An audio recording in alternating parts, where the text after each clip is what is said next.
There you go. Kia ora, everyone. Welcome back. Welcome back. If you were here with us last time, well, welcome to Back to School 2022 with Google for Education. Of course, yesterday was Tuesday with all the twos, with the two of the 22. So, welcome to episode 2 of Back to School with Google for Education. So, let's jump ahead to the next slide, Chris.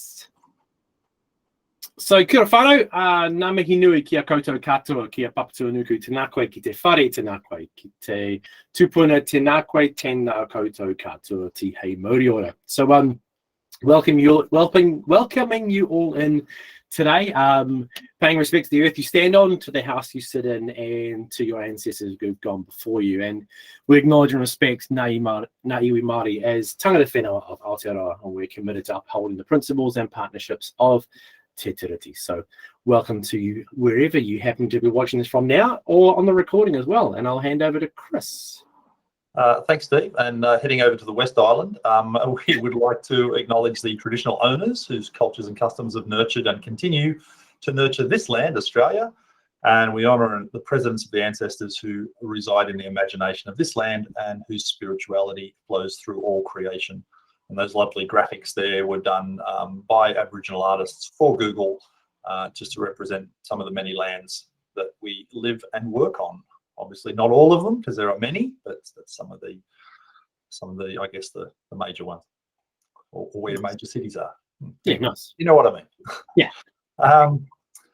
So, Steve, I'll hand back to you. Yeah, cool. So, a bit of a welcome from the wider team. For those of you who don't know the wider team, so this is our Google for Education whānau in Australia, New Zealand. We have myself, Steve. I'm looking after us over here in the North and South Island, New Zealand. So my name's Steve, and the rest of the team are over in the West Island of New Zealand there in Australia. So we have Kimberly, who will probably be popping in a bit later because I believe she's doing school pickups. We have Rich at the top, who's a solution engineer. He looks after a lot of our questions in the back end of things that we have to pass on to. There's, of course, our good friend Chris Betcher, who everyone knows. And the lovely Mr. Chris Hart has just recently joined the team. So he's on board looking after some of our really important relationships and running some really cool programs for us. And also down the bottom left there is Bettina. She's one of our new staff as well in the team, looking after education across Australia. So that's the team. When you say Rich is the technical guy, I would bug Rich at least once a day to ask him something. Yeah, twice a day, in fact. He has some amazing answers to questions, whatever they're about. There you go. So yeah, these are our 3. So the first one we started with was starting your school year in style, because we did one last year with ending up your school year in style. So we thought we'd repeat it for that. Well, not repeat it, but update it for the start of the year. Crazy start of the year as it has been. Today's session, we're looking at using Google Classroom as your hybrid learning hub, or kind of what is hybrid learning and what is a learning hub. So lots of different ideas in today about lots of different ways of learning. Obviously, huge respect to the educators in the room today, because they are the ones that are going through changes every day and sometimes every hour, obviously. And then going forward to the 3rd of March, we're going to look at Chromebooks for security and ease of use in the classroom. So that's the program we put together for you for a back-to-school program. Thanks, Steve. And worth pointing out too, for anyone who did miss last week's, as long as you've registered for these webinars, if you go back to the calendar invitation from last week, you'll actually find the recording attached to the calendar invitation. So that's the easiest way to go back and watch anything you might have missed. And as Steve said, that's what we're talking about today, using Google Classroom as a hybrid learning hub. And I might just actually kick off. I just want to frame the conversation today a little bit. And just, we haven't got that many people in the room here today. Most people seem to watch this on the replay. But how many of you use Google Classroom for the first time because of remote learning? And when I say the first time, maybe it wasn't the first time you actually used it, but it was the first time you kind of got serious about it, right? And you kind of used it, you know, in a sort of a serious way, I suppose. Any shows of hands? Not sure what that is, but so like we know that there was a lot of people around the world who, you know, they might have maybe never used Google Classroom, maybe dabbled with it a little bit, but kind of it wasn't really part of their day-to-day operations. But then, so, you know, when Classroom was launched, here's a point I want you to think about. When Classroom was launched in 2014, and yep, that was 8 years ago. So this has been around for 8 years now. It just seems like only yesterday. When Classroom was launched, it wasn't launched with the idea of remote learning in mind. It was actually launched and designed for our typical user to be a classroom teacher. And the plan was that 99% of all people that were going to be using Classroom were in fact classroom teachers in a face-to-face situation. And the other 1%, the niche, was, maybe you could use it for remote learning. And then, of course, we all know what happened in 2020. The pandemic came along, and that meant the classroom underwent this seismic shift practically overnight. And I'll show you a statistic in a minute, what I mean by practically overnight. It literally, we went in 4 days, 40 million learners around the school shifted from face-to-face learning to remote learning. 40 million people in 4 days. That's a pretty astounding statistic. But what that meant was that Classroom, which really was designed from the get-go to be for a face-to-face situation, suddenly became what a lot of people were using for a remote learning situation. And what it was built for was actually not what people were really using it for. And what they were using it for was not what it was built for necessarily. So we learned a lot here at Google in those early days of the pandemic. And those of you who have been around for a while would remember that there were changes, and we made some pretty serious shifts to Classroom as time went along. And I can't give away too many details, but there's a lot more to come. There's a lot of cool stuff coming to Classroom that I think will really make this a pretty amazing tool, no matter whether you're face-to-face or remote. Hey, Chris, I think it makes a lot of sense when we think about Classroom in that way, that it was designed for learning within the school. And if you think about the construct of Classroom as that walled garden of a safe space in your classroom where you can share things, that you really understand why Classroom is like it is and how it has developed, to that really nice, secure in your class or in your group learning hub. Yeah, exactly right. So what happened with it? I mean, I'm telling you, you lived through it, right? But that pandemic became a catalyst for a whole lot of change in education. And you found that school systems suddenly started to integrate educational technology into schools in a way that, and at a scale that they maybe hadn't done before. Teachers who had perhaps, maybe dabbled with technology, but, it was just a sort of a part of what they did. Suddenly they were rewriting lessons to take advantage of the fact that it had to be a digital world. And of course, students had to adapt to these digital tools as well. So there was this really a seismic shift is a good description for it. It was a huge shift in a very short period of time. And the thing is, it's actually unlikely that things will ever really go back to the way they truly were. We might change slightly, and I know a lot of people are very glad to get back to face-to-face. Here where I work in New South Wales, the school systems here just announced today that they're rolling a whole bunch of things back and trying to make school normal again. But honestly, it's unlikely things will ever really go back to quote normal the way they were. I think the genie's out of the bottle, and it's probably never going to really go back in the same way that it was. So, oops, sorry, I didn't mean to click that button. I meant to click this button. So we stop and think about it, that this future of education piece, we used to think that once upon a time we were either asynchronous or synchronous. In other words, we were all in the same room together doing the same thing together, or, we were remote and people were sort of, in different times and spaces. There was a time when you were either in person or you were remote or distant. But, the future of education appears to be, if you start to talk about the sort of the thought leaders in this space, they're saying that it's no longer a matter of being asynchronous or synchronous or distant or in person.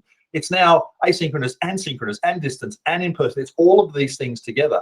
And we're now in this world where we're trying to figure out how to make that happen. And that's that word hybrid, which may not be everybody's favorite word, but it's the word we use to describe this. So I'm going to hand over to Chris Hart, because Chris is going to talk you through some things here. Chris has been doing a lot of work with various school systems about this idea of hybrid learning. So Chris, I'll hand over to you and you can take it from here. Thank you, Chris. Good afternoon, everyone. Lovely to see some people I do know. I can see Lisa and Claire on the screen, and lovely to meet, and Nigel, and lovely to meet some people who I have not had the pleasure of working with before. I'm working and learning on Bunurong land down here in Melbourne, and I'd like to pay my respects to the elders past, present, and emerging, and add them to the respects that Steve and Chris did. So I guess what we've been trying to explore in terms of hybrid learning is this idea of what are those variables that we're playing with and how are those variables shifting. So we're trying to kind of visualize what we mean by hybrid learning. And we've all had a kind of shell shock experience. I say all, that's not actually 100% true. A lot of us have had a shell shock experience of being forced into lockdown. And there was something at one point, 1.5 billion children were forcibly ejected from their schools across the globe, and their physical schools. And we were looking for continuity of learning. So if we're thinking about, when we're talking about hybrid learning, it's really about continuity of learning, and it's also about that development of social and emotional learning, i.e., what we do really well in face-to-face learning in a particular learning space, often in a school. Like, how do we continue with that when we are faced not just with disruption, which is the kind of real catalyst, as Chris mentioned before, currently, but also with opportunity. So just to wind things back to 2012, I was working down here at John Monash Science School in Melbourne, and we got some initially federal funding, and then went to state funding to set up a virtual science school for regional and remote kids. As I say, in the first instance, unfortunately, there was a change of government and that funding disappeared. It was national for about a year, and then it became Victorian, and it has been running in Victoria since 2014.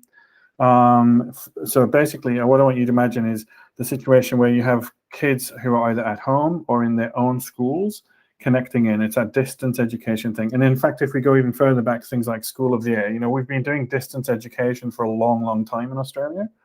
But what we're looking at is not only in the case of awful stuff like pandemics and fires and all of those kind of things, but actually in terms of those opportunities for young people to connect into learning anywhere. What will hybrid learning bring to us? What does it bring to us? So in terms of the variables that we're exploring, the first one we were exploring is place. So traditionally, and I think there's a little bit of animation here, Chris, so if I can have a click, that would be lovely. So traditionally, we've got school is the place of learning. The traditional idea of learning taking place, at least in academic terms, academic learning taking place in a classroom, as a teacher, and we're in this place. Then we went into lockdown, and that was really at home. So a lot of kids were learning from home. But where we are now, and I think this is a fascinating bit, is somewhere in between. And the opportunity which comes from this is fantastic, but it's also really hard. So the reality is I haven't taught in a school for about 5 years now. My wife still teaches in the school. And the things like we've been doing down here in Victoria of taking rapid antigen tests, on a Monday and a Wednesday, kids being in and out in isolation for 7 days. It has been a really interesting kind of, I don't know if you would describe it as interesting, but a really challenging and interesting mix of school and home. So just another quick click, please, Chris. So this idea of like this variable, which even it's almost better sometimes to say everyone's remote or everyone's at home. It's easier to manage. But now we're in a place where there's potential for school and home at the same time. Same thing with space. So whether you're working in an analog space, and by that I mean the idea of, literally pen and paper, all the way through to solely via technology. And that arrow is a little bit more towards the middle, because we know for a long time, and especially the people on this call who've chosen to be here today, you've been integrating technology and digital into your learning design for a long time. So, but there are still teachers out there who are using analog really as their primary space when they're learning. Then obviously there's the solely digital space. And again, what does that look like in the middle? So what are those if we have that variable sitting somewhere where we've got a mix of analog and digital? As Chris said before, the same thing with time, synchronous or asynchronous. And it was seen as it's going to be synchronous or it's going to be asynchronous. Is there a possibility to combine that now? And then this one for me is actually the most exciting one, and sometimes the one we don't talk as much about, is people. So for example, this idea that traditionally the teacher would drive, even though we're all trying to develop student agency and we're all trying to help our learners to take ownership and have voice and choice and responsibility in their learning.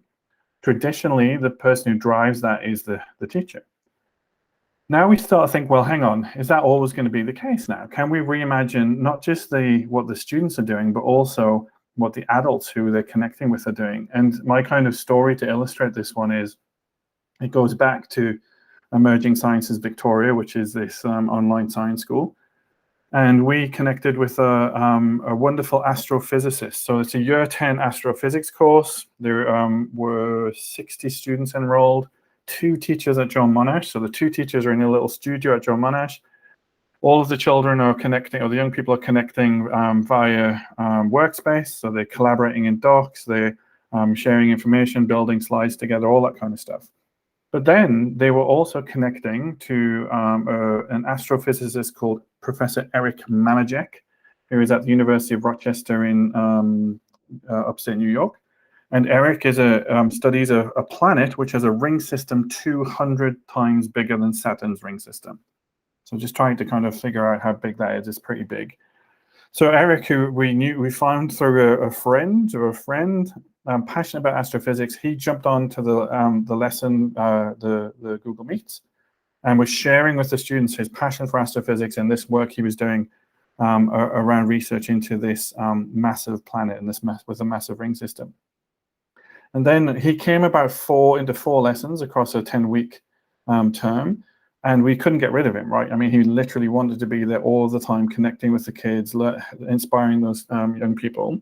But one thing which really marked me was he had come just off using the radio telescope to grab a bunch of data and download a bunch of data. And he came into this live lesson with these kids in Australia on the other side of the world. And he's like, I've just downloaded this data. Give me a minute. And he dumps a big portion of it into a Google Sheet. And then he shared that sheet with the kids. And he said, let's have a look at this data. So the idea of actually the people involved in our young people's learning is a really fascinating one from a hybrid point of view. Like, how can we connect with real people in real time around the world to support hybrid learning and to make it even more engaging and even more challenging? So with these variables, we're just going to look at a couple of models, but I'm happy to take any quick questions on those variables before we do move forward.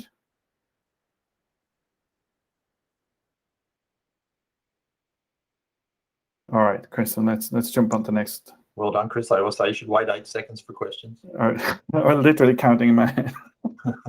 And 3 and 4 and so this is so the next couple of slides we're going to show you are they're a real generalization of some of those kind of what's the word I'm looking for? Those combinations of learning, I guess. Now, if you imagine in a face-to-face teacher view, as a teacher, I still feel that I'm the center of this classroom, and oftentimes you are. You're dealing with things, you're posing questions, you're answering questions, you're giving out resources, you're doing all these things in a face-to-face classroom. So the teacher there is the blue dot. The students there are the yellow dot. And we know, obviously, that the students are also doing learning without the teacher being involved. You know, there's collaboration happening there, there's peer questioning. And actually, as a very quick aside, if you're interested and really interested in looking at the perspective of students on looking at their learning, there's a wonderful book by a guy called Graham Nuttall. I shall put it into the chat, called The Hidden Lives of Learners. And he went in and watched and observed and wrote down all these things that kids were saying during lesson observations and then compared them to what teachers were saying. It was very different perspective. So definitely worth a look at that. But from our teacher view right here, you've got pods of kids. Thanks, Chris. You've got pods of kids working together. You've got kids interacting with the teacher, question answers. You know this flow. Even looking at it, you're thinking it's a nice lesson. I can feel there's a good flow in there.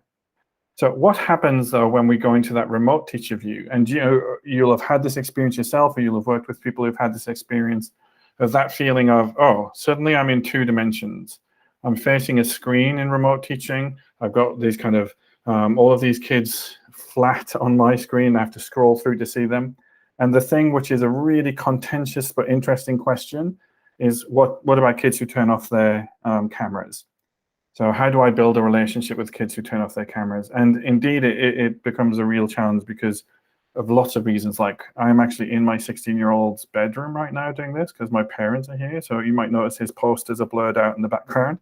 But the idea of what do you get when you get a peek into a student's home? Like, do you actually want that as a teacher? So there are all kinds of contentious issues around that thing of webcams. But we do get a flat view.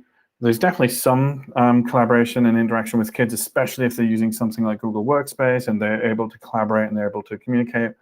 But there was, and this is just from interviewing teachers, so this is kind of me saying what teachers were saying, a lot felt that they were reverting to chalk and talk, but only digital. So because of the challenges, right, because of all the challenges that they were faced in terms of teachers. So maybe remote teacher view becomes quite flat and potentially a little bit less dynamic. We do then have another view, and this is the one that we're starting to get interested in, is, well, what happens when you have a blend of hybrid learning where you have students in a classroom? So for example, you've got 22 students in a classroom. They're kind of all working and learning in a inverted commas normal way. And then you have a number of kids, so you might have 3 kids who are absent and at home and need to still be able to access learning asynchronously.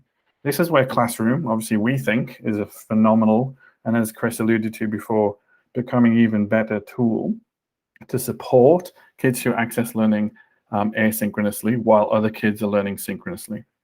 We've then got another model, and I mean, we could, you know, iterate these nonstop, but this idea of, okay, what happens in a hybrid situation where you have a teacher and kids in a classroom? You have Google Classroom as kind of your mission control, and then you have kids who are remote but live. So what does that? What are the opportunities there? What can we do? How can we use things like Workspace and Classroom to help those children who are not there feel like they are there, especially around continuity of learning and social and emotional learning and development?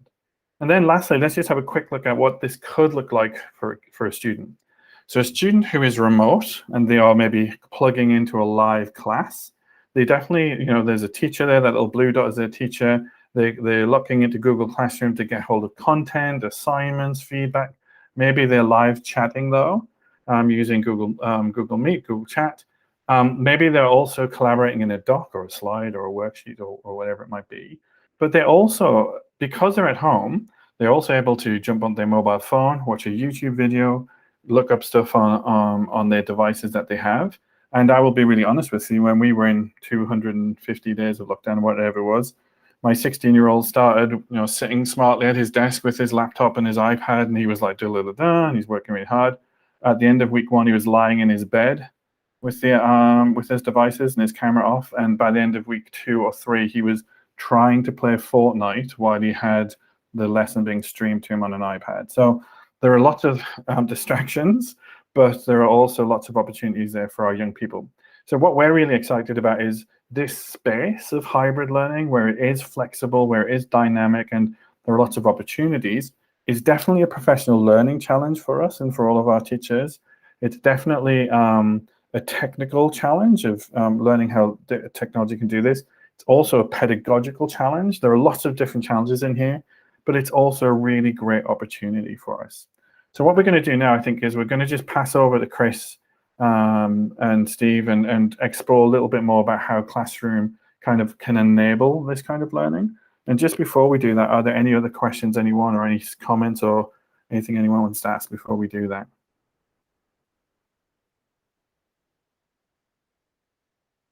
Seven, 8.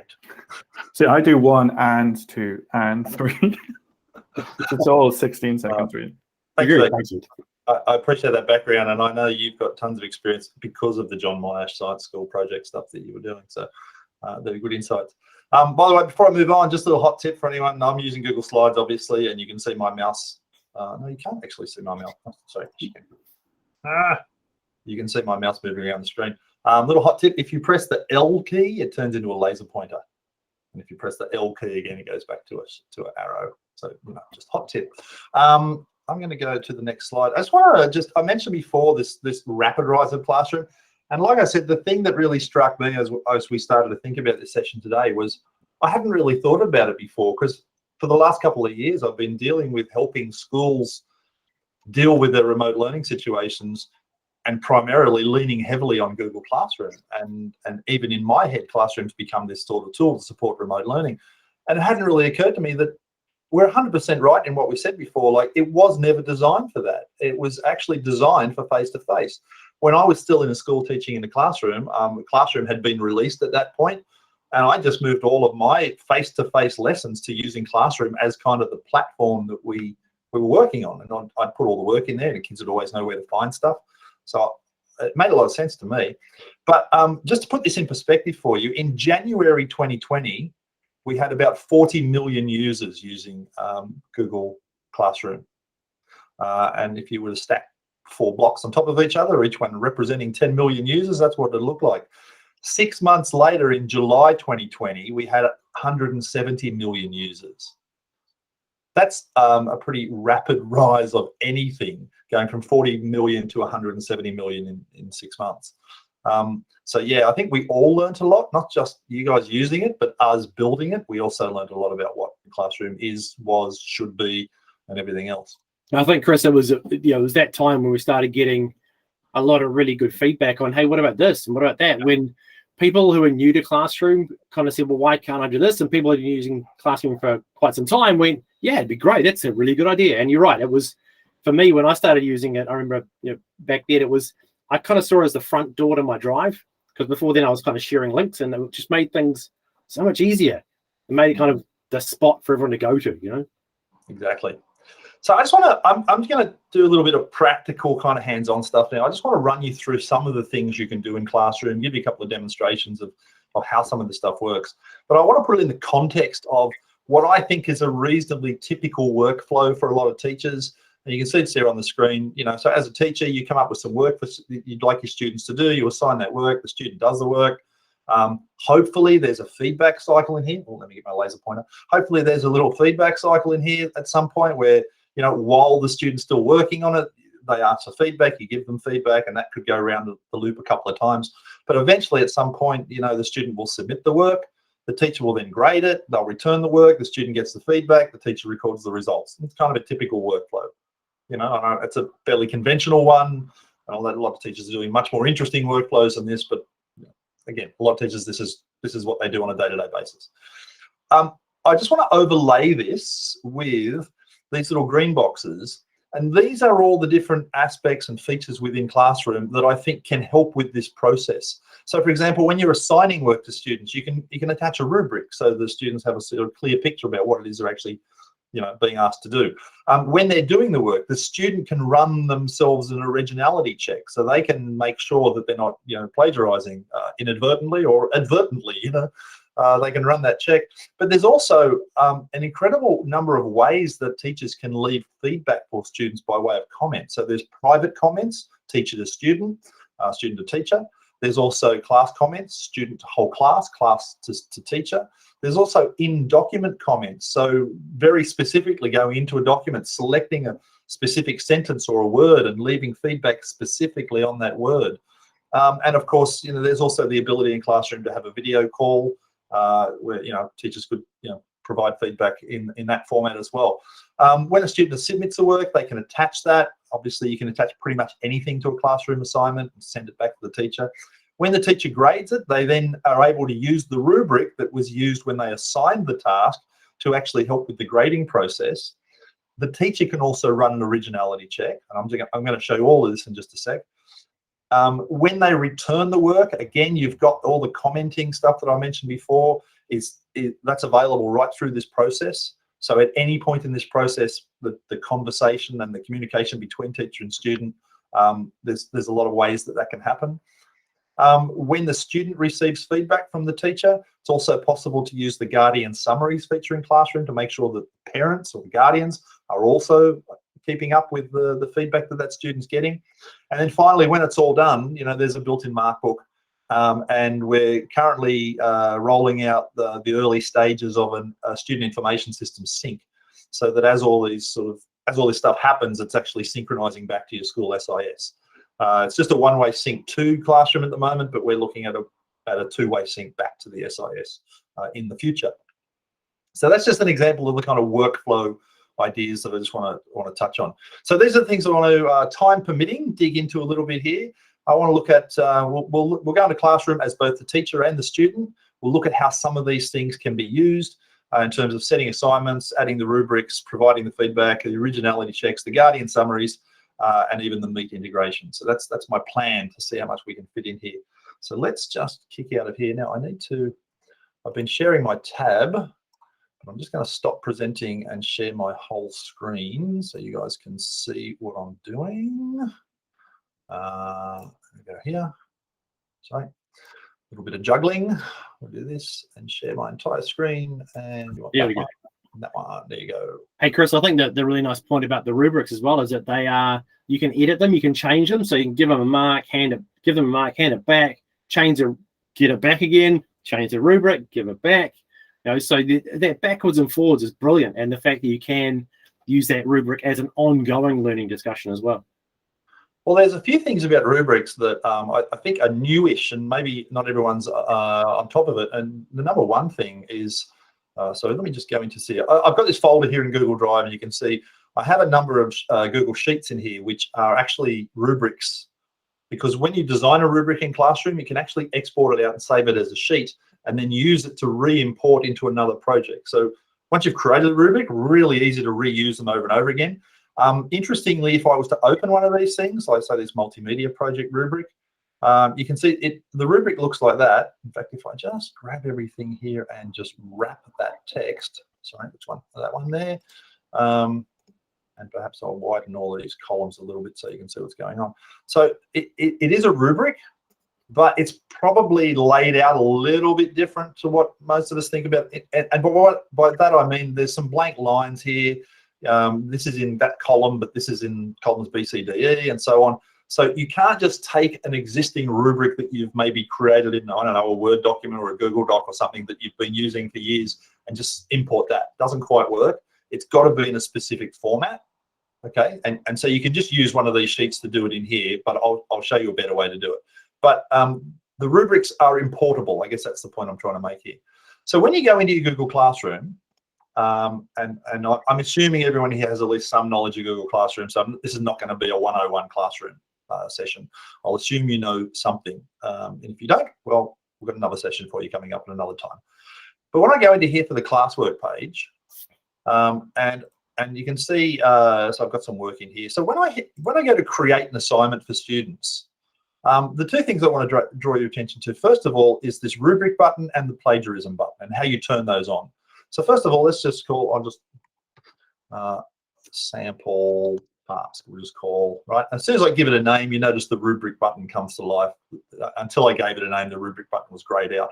Once I've done that, if I click that rubric button, I have the option to create a rubric, reuse an existing one, or import one from Sheets. And that's what I was talking about before. You can actually save them in Sheets and just sort of suck them straight in here. But just to show you how you create one from scratch, if I hit the Create Rubric button, and it opens up here, and I can give my criteria description, and my performance levels. So let's say one of your criteria was, I don't know, spelling, right? So I can go spelling, did you spell correctly, right? And so your first level, and you write the description there for it, and give it a description and so on. Then you could create the second level. This might be worth 2 points. This one might be worth 3 points. Click that. That might be worth 4 points, and so on. And you'd write the level and the description. So it could be, you know, basic, satisfactory, exemplary, excellent, whatever your descriptors might be. And in the description field, you can write whatever the description is. So that's how you create one. When you need a second criteria, there's an Add Criteria button down here at the bottom. You just add that, and the same thing. You actually don't have to have the same number of criteria in each one. So if you want to have some of your criteria having like 4 levels, and some having 2, and some having 10, you can do that, okay? The other thing, and this is fairly new, is there's a switch at the top now to use scoring or not. A lot of teachers, and there's a lot of research to suggest that kids actually take more notice of a rubric when they're not getting scored on it. And simply giving kids the feedback without a grade, tons of research now saying that that's actually a better way to do it. Kids take more notice of it, and it's actually more effective. So you can come in here and turn off the scoring. You'll notice when I flick this switch, these numbers down here will all disappear. Turn it off, and those numbers go away. So if you want to have a scoreless rubric, or as I call a pointless rubric, you can do that as well. You can just turn that off completely. I'm not going to save this because I want to show you a finished one. I'm just going to discard that and go to one that I've already got. So I can go to that rubric button here. So I can create one on the fly like I just showed you. If I've got another task in my classroom, in some other class that has a rubric attached to it, and I want to reuse it, I can click on the Reuse rubric, and it will go and look through other tasks that I've got, and it will find one. Here's one with a pointless assignment. Let's use that. There's a lot of pointless assignments that I did when I was at school. And you can see that it's imported that assignment, that rubric. And if I click on that, you can see this is what it kind of looks like once it's completed. So this one is looking at originality, organization, and communication. It's got 4 criteria levels for each one, and one for visual design. But you can create these however you want. And then the third way you could do it, let's get rid of that. Just delete that, and I'll show you the third way. The third way is to import it from a sheet. So as I showed you before, I have a few rubrics stored in my Google Sheets, and if I come in here, there's that multimedia project one. It's a sheet. I add it, and it will import that and convert it back to the rubric, and there's the criteria rubric for a multimedia project. I think it's a really good idea for schools to actually kind of have some agreement on the rubrics that they're going to use across the school, and perhaps store them in a shared drive somewhere where every teacher can access them, so that people are using consistent rubrics across the school. If that's your thing, you can also use your scoring or not. So that's how you would assign a rubric. Chris, I'll just pop it into the chat because, as you know, I'm a bit of a nerd when it comes to rubrics. I hate them and I love them equally. Yeah. But I've built a bunch of rubrics around complex competencies, general capabilities like critical creative thinking and collaboration and things. I do actually have them in Classroom, but I've only been working at Google 3 weeks, and I keep forgetting that I can't open things on my Chromebook, my Google Chromebook. So what I've done is I've just popped a link into the chat there. That's a link to those rubrics in slides.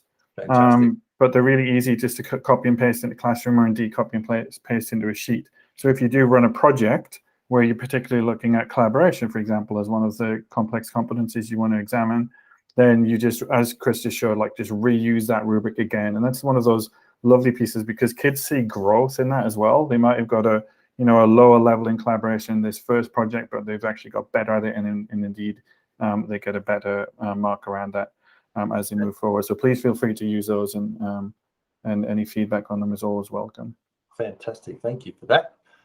The second thing I just wanted to show you when you're setting up your task is this little checkbox here that says check plagiarism or originality. It's an originality check. And if you just by simply ticking that box, it adds a plagiarism check to this assignment. And I'm going to show you a demonstration of how that actually works. But that's how you turn it on. Now, if you're using the free version of Google Workspace, the fundamentals version, you can use the plagiarism check on up to 5 assignments in any class. Okay, so choose carefully because you've only got 5 to play with. If you're using the Teaching Learning or the Plus edition of Workspace, you actually have unlimited use of the plagiarism checks. So that might be something to consider. But anyway, if you turn it on, you get 5 if you're on the free version. So that's simple as that. You just tick that box. Now, I'm going to come out of here and just go to an assignment that I've already prepared, and that is this creative writing task. Okay, so I've got a task here. I know I should have written some things in here for my students to read, but you get the idea. So what I've attached to this task, if I just go back and open this up for editing, and you can see what I've done here. It's a creative writing task. I would normally write some instructions here for the students so they know what it is they're supposed to do. Use your imagination on that one. All right, and I've actually attached a blank document. So if I open this up, you'll see the thing that's attached to this task is simply a blank document, blank Google Doc. Right, and I'm going to push out an empty piece of paper basically to all my students that I wanted to write into. So that's what that's about. And I'm going to push it out so that every student will get a copy. So when a student comes and opens this task, they're faced with a blank document that they're expected to type into. And when they finish the task and they hit the submit button, that'll come back to me as the attached task. Okay. Now, you also notice on here, I've attached a rubric. So if I click on that and open it up, you can see this particular rubric for this creative writing task. I'm looking to assess my kids on their persuasive powers, their originality of writing, and their spelling and grammar. So those are just 3 things that this particular task is trying to sort of get to grips with. And for each one of those, there's elementary, developing, substantial, and advanced levels. Okay, so you know that's there. I've also turned on the plagiarism check, right? And I'm going to grade this task. I'm going to grade this task out of, let's do it out of 20, right? So the final task will be out of 20. Now, by the way, you notice that the rubric, I've got 3 items in here, and each one can have up to 4 points attached to it. So technically the rubric will allocate up to 12 points if everything's done perfectly, but I'm grading it out of 20, and that's okay. Classroom will just figure that out in the bed. It'll do the math for me in the background, and it will scale everything from 12 up to 20 and just work all that out for me, okay? Of course, I can assign a due date, so let's make this due, I don't know, next Monday. So that's fine. And of course, I can allocate this to specific students if I want. So if, you know, this is, I don't know, a task for my advanced kids or my remediated kids or whatever, I can turn that off, and I can only turn this on for special, you know, for particular kids if I want to do that. But right now, let's do it for all the students. Okay, so that all looks pretty good. I'm going to hit the save button, and that will send that out and I'll allocate that out to all the students. So what I want to do now is switch over to the student view and have a look and see what the student sees. You can see here in the teacher view that I've assigned it to my 6 students. I've only got 6 kids in this class. None of them have handed it in yet. Okay, let's just switch over to this view. This is what the student sees. So this is one of my students called Helen Highwater. And Helen's going to go in here to the demonstration class, and you can see right here on the front tile, due on Monday, creative writing task. So Classroom right now is trying to just keep my student on track by letting her know what's due right here in the tile. And again, this is why I find this useful, whether you're remote or in class. It's just keeping the student organized, right? It's just letting them know what they need to do. The student, in fact, can always come up to here and look at this to-do list and just click on the to-do list, and anything that's coming up due, like this week or next week, there's next week. So the creative writing task is due next week. So this to-do page is a great place for the students to simply know what they've got to do. If you're a high school student especially, and you've got like lots of work coming from different teachers, it'll all aggregate together. Let's go to the demonstration class where Helen is. Go to the classwork, and you can see here that this creative writing task that's been assigned to the student, and the student can see here, okay, there's a rubric attached to this. Let's view this assignment. So the student comes in here and looks at it and goes, oh, okay. I can see that I'm being graded here on these 3 things: persuasion, originality, and spelling and grammar. I wonder what the teacher means by that. So they can click this button, unpack that, and actually read the descriptions. And in fact, if I scroll, they can scroll across if it's too long or too narrow. So as a student, I have a much clearer idea now of what I'm actually expected to do. I can see the rubric and open up each one and check it. So that's good.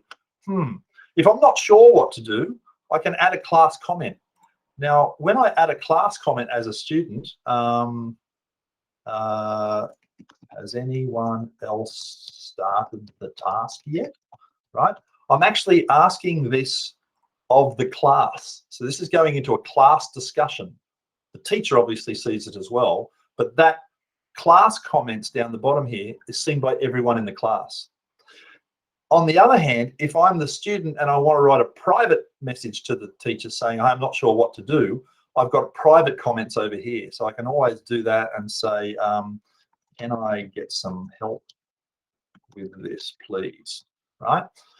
So I can always send a private message to the teacher as well, and the teacher can send back. So we've got class comments and private comments. One's public to the class, one's private just to the teacher. So I heard a beep there. Oh, Steve, yes. Nice one. I didn't want to always be the butting in person. And those private comments are great for those kids in your class that don't want to stick their hand up and kind of ask and show themselves out as maybe not understanding as much as they should. So, whether remotely, not everyone wants to unmute and ask a question. So the ability to have those little private conversations is fantastic within Classroom as well. Absolutely. Now, you notice 2 things. So when the teacher sent this task out to the students, they attached a blank Google Doc to it. And here it is right here. It's actually been labeled with the student's name. So this document is already attached, ready for the student to work on. All I do is click and open it. The second thing is, because the teacher turned on the originality report by ticking that little box, I have this little section here called originality reports and the option to run it. Now, I mentioned the teacher can add these originality reports on up to 5 assignments. And for each of those 5 assignments, a student can run the originality check up to 3 times. So that means when you write your first draft, run the originality check, see what it comes back with. then you make your changes. Maybe you run it a second draft, and then just before you hand it in, run it again and make sure that the plagiarism check is coming up as acceptable to you, because the teacher will get the same report. So let's do this as a student here. I know what I'm being graded on. Let's click on this now. I have actually started this task, so you can see my work is actually started here, and I've started my creative writing assignment. I've written quite a bit here. Here it is in here, and I think I've done a pretty good job here. So I'm pretty happy, right? So just before I hand that into the teacher, what I'm going to do as the student, remember, I'm going to click this run button, and it'll say I have 3 originality report runs available to me, and it's just giving me a little blurb about it. Okay, and what it's really going to do when I hit this run button, it's going to take my writing and it's going to essentially Google my assignment against the entire internet. Now, if you're using the Plus version of Workspace, you can also have a private repository within the school as well that is, say, past assignments. So, for example, this is a Year 8 student. Maybe when the Year 9 students were in Year 8 last year, they had the same task from the same teacher. Let's just say Helen's older sister has already done this task and just says, can I borrow your assignment that you did last year? You got an A for it. And so if they try and do that, it will actually, sorry, did that run then? Run. Okay, that should be running. Okay, yeah, we'll actually pick up past students' work as well. So in the free version of Workspace, it will check it against the open internet. In the Plus version, you can also check against private repositories as well. Oh, it's running the report there, 88% done. So we'll just let that report finish. And as you can imagine, running a Google search of an entire essay across the entire internet is computationally intensive, which is why it's part of the Plus edition when you get a lot of this stuff. Come on, do you think? Oh, Chris, the ability to run those reports on slides has just been announced as well. So slides, you can run your report on that. Yeah, it used to be just Google Docs, but now as of last week, you can now do slides as well. So you can run a check on slides. Now, it tells me under here that there's an originality report done. I think I accidentally did it twice then instead of once. But as a student, I click on this and it pops up this window here and it says, oh, you seem to have quite a lot of flagged passages here. In fact, it says there are 6 passages here that are flagged. And if I click on one of them, it actually says, well, this is what you wrote. And here's what I found on the internet from this website called A Mattress That Will Muffle the Screams. Okay. There's also some writing here. If I click on that, that came from a website called Blogging Creative Writing Essay Sample. I think Helen has probably not been terribly transparent with the way she's been writing this. She's grabbed things from all over the internet and thrown it together and hoped the teacher won't notice. But in fact, the originality check is making it very obvious that some of this stuff has just been pinched from the internet. So as a student, what I would hopefully do at this point is click this edit button down the bottom here, go back into edit mode on this document and fix some of this stuff, right? And so that's why we give the student 3 goes at running the originality report, because look, no one writes in a vacuum. No one does anything in a vacuum, right? You probably do research. You probably grab bits and pieces from the internet, bring them in, try and put it in your own words, try and synthesize and summarize, but don't always do a great job of it. So you get 3 attempts to try and check your work to make sure it's as good as it can be. Any questions at that point? No, everyone's good. All right. So let's just say Helen is okay with the way it is right now. She's just gonna live with the way it is, right? So she's gonna hand it in. So hit the hand in button here and hand in, and that work is now being marked by Classroom as completed. So let's flick back over to the teacher view. That's this one. And we'll see what the teacher sees. So the teacher now sees that out of the 6 that were assigned, one of them's now been turned in. So I wonder who that is. Let's click on the number 1 and it shows, okay, Helen has turned this piece of assignment in. If I click on the assigned, I'll see, okay, here's the other 5 students in the class. None of them have started yet. I actually see I've got a little thumbnail there. I can actually see the comment that Helen left for me here. Can I get some help with this, please? If I click on that, sorry, if I click on click on her work, it will take me into the grading screen, and down the bottom in the private comments, here's where that private comment came out. So this is the grading screen that the teacher sees. Sure, what do you need? And is it a little too late now that you've handed it in? Right? But I can post that back, and so I can have this private conversation with the student, and that's being tracked for me, so I know what's going on. But let's say it has been handed in, and the student is happy with the way it is. So right now, the system is checking the plagiarism for me on this piece of work. I didn't ask it to do that. It's just doing it in the background because it does that for me. So I'm going to let that run in the background.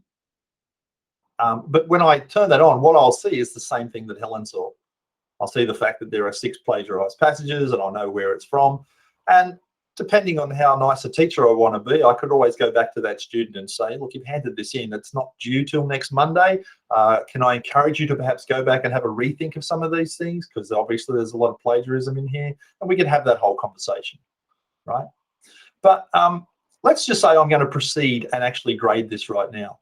Well, the rubric that I'm grading the student on is here: persuasion, originality, spelling, and grammar. And so I can go through, I can read the assignment, I can look at it, I could leave a comment on this work. So for example, I might take this sentence here and leave a comment, and I like this this sentence, right? And you can maybe leave some feedback for the student just like that. The other thing is that I've created for myself in here a comment bank. And so I've got a bunch of comments here that are kind of, things I might frequently use. And I can have as many comments as I like. You can import them all in. If you add comments to the comment bank, you just paste them in here. And as long as each one is on a new line, they will go in here as additional comments. So adding to the comment bank is really simple. And the thing is, if I want to use those comments, so I maybe take this sentence here and I want to leave some feedback, when I go in here, by starting my sentence with a hash symbol, all the comments appear in this little list here. And I might want to say here something about the grammar. So I start typing the word gram, and it brings up the comment that contains the word grammatically. And I can just pop that in there and say, add that comment. So I think I'm making that part of my job, which is to leave feedback for students and leave good feedback, and sort of, I'm streamlining that a lot here by having all these comment banks that I can just, in a couple of characters, just pop straight in there. So let's say I've left a bunch of comments for the student. I've maybe left some private comments generally about the work. I've left some in-document comments specifically about the work. And then I go, okay, it's time to actually grade it. So I've read the work. I know what a job she's done. I'm going to unpack this persuasion thing. So where do I think Helen landed here on the persuasion scale? Well, look, I think she made a number of relevant points that helped persuade the audience. Or did she make a single point? No, I think she made several points. So I'll choose that one. So that goes blue. When I scroll down there, I'll look at originality now.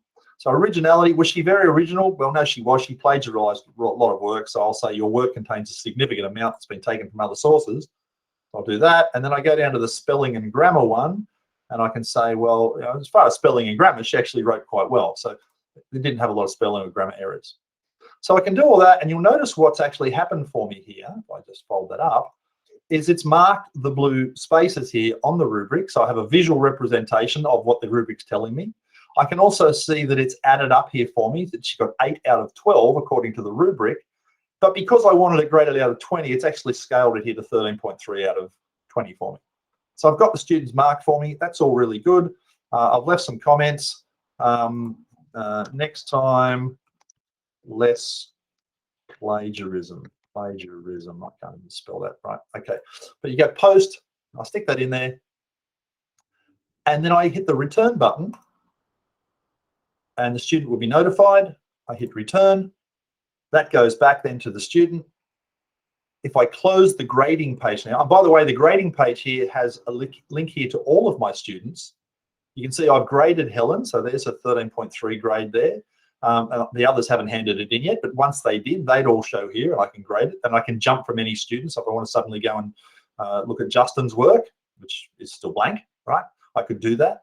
And when I'm finished grading, I can just close the grading screen and go back to my main page.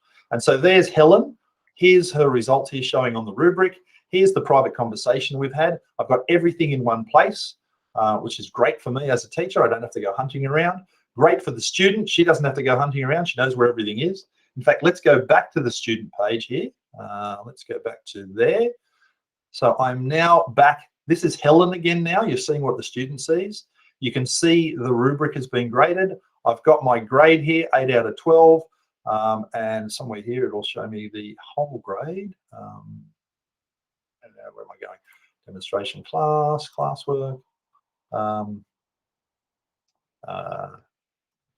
where did I put it? View assignment.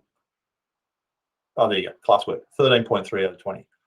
So I've got the rubric score here, I've got the total score there, I know that it's done, I can see all that, I've got my comments, right? It's all in one place. So that's what I mean by classroom. The way we think about it is kind of this command central, this hub where a teacher can do all the usual things that a teacher does, that doesn't really, if they don't want to, it doesn't have to change the regular flow of what they do, but it also offers them all the affordance that technology offers as well. So let's just go back to the main page here. Oh, the other thing I was going to say is if I go back to the teacher view and I go back to my class and I look in my grade book, you'll notice now that because I created an assignment, creative writing task here for Helen, and there's her score right there. And as I mentioned, one of the coming features for Classroom is the ability to synchronize this page straight back into your student information system. Not quite there yet, but that's one of the coming features. So I hope by showing you that, I think I showed you most of the features I wanted to talk about there. So we talked about the setting of assignments, adding the rubrics, providing the feedback, the originality check. Oh, guarding summaries we didn't mention. I'll do that really quickly. And that is in Classroom, if you look on the people page here, you've got the ability next to, and you need to turn this on. This may or not be on for you in your school. So if it's not on for you, just ask about it. But you see I have the ability here to invite a guardian. So Helen's mum and dad, for example, might be really interested in knowing what this student's doing. I can click on this, invite guardian, add the email addresses here of the guardians for that student. And then here's what happens. Let me just click that and how do I do this? Somewhere, it's up here. Guardian, see example, this is what I want to show you. If you turn the guardian summaries on, then what happens is the parents or the guardians will get an email once a week. They can do it daily, but that's like, I wouldn't recommend that. That's too much, right? Once a week, they get an email and it's got a summary of the student, weekly summary for Felix. Here's the student work. Here's what was missing from last week. Here's what's due next week. Here's how they fared in all their assignments. It gives a one-page summary in an email once a week, automatically delivered. Teacher has to do nothing except simply use Classroom, and Classroom will do all the back-end work, assemble this email, send it out to students, to parents once a week with a complete summary. So you know that when kids go home and they say, oh, what did you do at school today? Nothing, right? So that doesn't happen anymore because the parents always know what's happening because Classroom is managing that process for them. So there you go. That's a whole bunch of things that Classroom can do, and I hope I've done a reasonable job there of trying to demonstrate for you that, you know, if that's a workflow, then Classroom actually has all these different sort of tools and features that can help make that workflow smoother and better. So hopefully that was useful to you. Just to wrap up, as well as these back to school webinars that we've been doing, we're also running a monthly series of webinars. We call it the Learn with Google series. We're running one once every month. There is a number of topics there. In fact, Steve, I don't know if you can drop the link to the form for that in there in case anyone doesn't have it. But we do them on the third Thursday of every month. Just same sort of thing, 3:30 of an afternoon, and we record them for anyone who can't attend. If you would like to go and revise any of our previous webinars, bit.ly/AUNZ_webinars. There's a site there, or kind of a site. where you can actually go through and browse. We put all of our recordings on there, so it's like an archive of everything if you want to go back and revisit anything. And finally, if you've given up an hour of your valuable time today to be here and you'd like a certificate, just to say so, if you go over to bit.ly/GFE certificate, just fill that form in. It will automatically create a certificate of attendance and send it straight back to you. It is an honor system, so just you were here for an hour. All right. So I'll hand back to Steve, and that's it from me. Well, mate, Chris, thank you so much for that real fast rip through our classroom. And Chris too. Chris Hart. Thanks very much for sharing with us your expertise around what hybrid means and what we're looking to in the future. And I think it's interesting that we look at how far we've come with this idea of what classroom is as your location to go to. And I know some schools that every kid knows, they walk in, they open their classroom, they have a look what's on there, and then they do their quick do now that's on there. And so it's part of that routine, the sort of thing that you did in person gives you that extra couple of minutes. I love that because gave me a couple of minutes at the start of the lesson to get everything sorted out. The kids had their routine, and it was all on there. And so thanks very much both for taking us through the idea of hybrid learning and how we can use Classroom as our grand central station. So thanks very much, everyone, for joining us. And maybe we'll stop the recording now, Chris, and we'll open the floor to any questions. Yep, thank you, Steve. Let me just find the record button. Here we go. Stop the recording, and we'll be hanging around for a few minutes if anyone wants to ask questions.